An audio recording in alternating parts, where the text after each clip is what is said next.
नमन येताना पाचवे नमन पाची पांडवाला सहावे नमन गणपतीला सातवे नमन दत्तेश्वराला आठवे नमन दत्तेश्वराला नववे नमन नवनाथाला दहावे नमन दत्तरी मातेला अकरावे नमन गुरुजी चरणाला सात जणी सवासनी आठवा पोतराज नववा टपकरी दहावा गाजकरी आठव्या अमृताचा पेला अंबादास पोतराज मर्या लक्ष्मी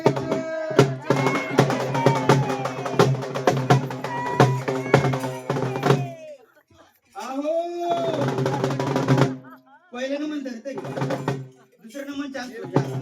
तिसरं नमन तिने चौथं नमन चौथे पाचवं नमन पाटील पांडवा सहावं नमन आहे तरी माताला जरीन मध्ये तुमचं राहणं खाणं दिलं काळा रेडा कपाळी डोळ्यात शेपटी पांढरा आठवा नववा अडकरी दहावा गाजकरी सकाराम तेलंगण आमचे गुरु सुनीला पोतराज आमचे गुरु मरिवा पोतराज यांचे शिष्य पडले आतवणी शिवनुळवाती पाजळ्या ज्योती गडबडी आरती बोल महालक्ष्मी